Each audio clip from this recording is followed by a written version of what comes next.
Assalamualaikum warahmatullahi wabarakatuh. Salam sejahtera bagi kita semua. Perkenalkan, nama saya Nornelna Maufirah dari Program Studi Ilmu Al-Quran dan Tafsir Fakultas Usuluddin dan Humaniora UIN Antasari Banjarmasin. Baik, di sini saya akan memaparkan beberapa jawaban mengenai pertanyaan dalam mata kuliah Filsafat Islam di kelas saya. Filsafat Islam, menurut pemahaman saya, berdasarkan dengan buku yang saya baca, yaitu buku Saku Filsafat Islam yang ditulis oleh Haidar Bagir. Keimanan datang belakangan setelah atau paling cepat bersamaan dengan akal. Menurut paham ini, agama harus difahami secara rasional. Bagi sebagian orang, menjadi tugas setiap individu untuk berupaya sampai kepada kepercayaan yang benar tentang keislaman melewati akal pikirannya sendiri. Dengan demikian, filsafat Islam adalah cabang filsafat yang berkembang dalam tradisi Islam, di mana para pemikir Muslim menggunakan metode rasional untuk membahas pertanyaan-pertanyaan mendalam tentang Tuhan, alam semesta, manusia, dan pengetahuan. Adapun kemunculannya, filsafat Islam muncul pada tahun ke-8 Masehi, yang dimana pada saat itu banyak karya-karya filsafat Yunani yang diterjemahkan ke dalam bahasa Arab. Selain itu, pada masa itu, umat Islam berinteraksi dengan budaya Persia, budaya Romawi, yang mana dalam budaya mereka sudah mempunyai tradisi filsafat yang kuat. Ini membuat pemikiran filsafat berkembang seiring dengan perkembangannya ilmu pengetahuan, seperti ilmu kedokteran, matematika, astronomi, dan lain-lain. Dalam agama Islam sendiri, banyak ayat-ayat Al-Quran yang memotivasi kita untuk berpikir, seperti halnya mentafakuri nikmat-nikmat Tuhan yang ada di alam semesta ini. Hal inilah yang mendorong para tokoh filsuf untuk berdiskusi mengenai tentang Tuhan, tentang alam semesta, manusia, dan pengetahuan lainnya. Perkembangan filsafat Islam sendiri, menurut yang saya baca, ada 4 periode. Yang pertama periode klasik, yang kedua periode pada abad pertengahan, yang ketiga periode modern, dan yang keempat periode kontemporer. Yang pertama yaitu pada periode klasik. Periode klasik yaitu pada abad ke-8 sampai dengan abad ke-13, yang mana pada saat itu filsafat Islam dipengaruhi oleh pemikiran Yunani.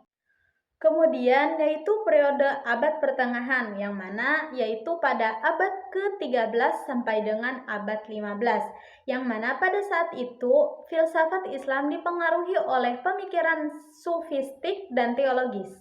Memasuki periode modern, yaitu pada abad ke-19 sampai dengan abad ke-20. Filsafat Islam dipengaruhi oleh pemikiran modern dan juga pemikiran barat. Adapun periode kontemporer yaitu pada abad ke-20 hingga pada saat ini, yang mana pada abad ini filsafat Islam terus berkembang dan dipengaruhi oleh aliran-aliran dengan berbagai macam. Nah, itulah tadi perkembangan filsafat Islam dari abad-abad terdahulu hingga pada sekarang ini.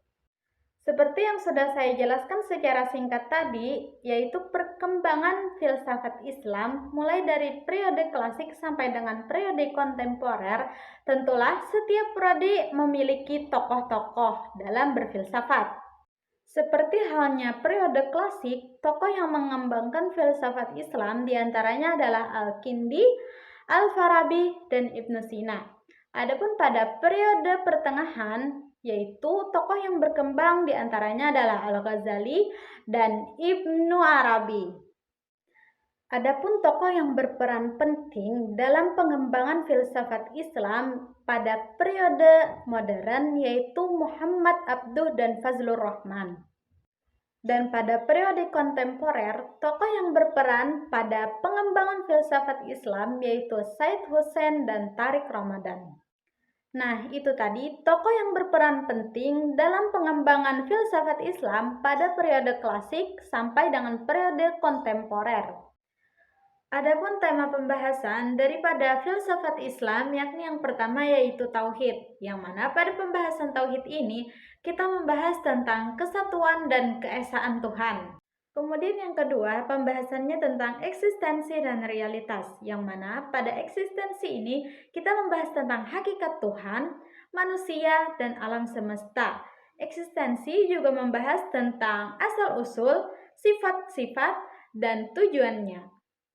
Kemudian yang ketiga, kita membahas tentang etika dan moral. Pada tema ini, kita membahas tentang nilai-nilai moral dan etis yang ada pada Islam.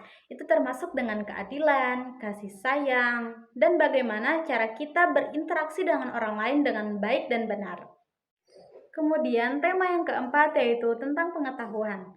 Dalam tema ini, pembahasannya yaitu berupa dari mana kita mendapatkan sumber pengetahuan dan bagaimana cara kita mendapatkannya. Kemudian tema yang kelima yaitu tentang politik dan hukum. Pembahasan politik dan hukum yaitu terkait dengan bagaimana masyarakat Islam seharusnya dipimpin dan diatur. Tema yang keenam adalah sufisme, yaitu pembahasan tentang seorang manusia mengalami pengalaman spiritual dengan mendekatkan diri kepada Tuhan. Kemudian yang terakhir yaitu pembahasan tentang bagaimana hubungan antara agama dan filsafat di dalam Islam. Nah, itu tadi tema-tema yang terdapat dalam filsafat Islam. Menurut pandangan saya, perkembangan filsafat Islam saat ini sangat kompleks dan dinamis. Filsafat Islam harus berhadapan dengan berbagai tantangan dan peluang yang luas. Maka dari itu, filsafat Islam harus mengembangkan pendekatan yang kritis dan relevan untuk kebutuhan masyarakat zaman modern seperti ini. Kemudian, saya akan membahas tentang salah satu sosok tokoh filsafat yang sudah saya pelajari di dalam kelas dengan pemahaman saya sendiri.